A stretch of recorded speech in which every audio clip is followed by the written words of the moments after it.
Welcome to the Musar video blog.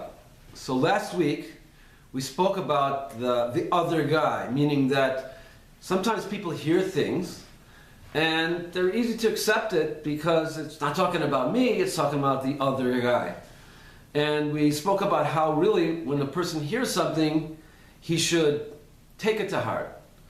So I want to continue that, a sequel from last week, and I'm going to tell you a story.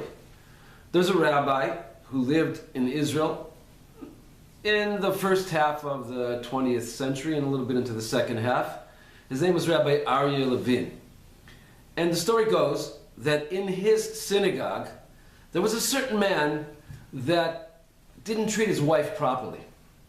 So one day, in the middle of the week, between Mincha Marv, the afternoon service, and the night service, there was a break, and Rabbi Levin used to speak. He decided that day he was going to speak in a general way about how one has to treat his wife. And hopefully the man who was a regular would hear these words and would get the message. Fine. It happened that day that a very famous rabbi, Rabbi Isser Zalman Meltzer, who was renowned for his piety and, as far as we know, had a wonderful relationship with his wife, one of love and respect, happened to come into the synagogue that day for the afternoon service. And he's sitting there, and of course Rabbi Levin gets up after Mincha and starts to talk and starts to tell all about how one is supposed to treat his wife and how important it is, because he's talking specifically to this one man in the audience. Anyway, afterwards, after all the services are over, Rabbi Meltzer, the visitor who just happened to drop in that day, the renowned righteous man, the great tzaddik, comes over to Rabbi Levin and he says, I know why you spoke about treating your wife properly today. I know why.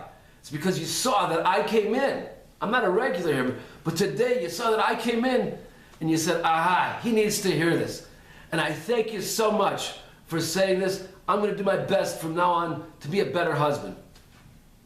Now, of course, we know that that's not the case.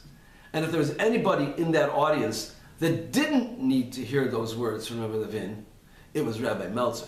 He surely didn't need to hear these words because he surely treated his wife properly.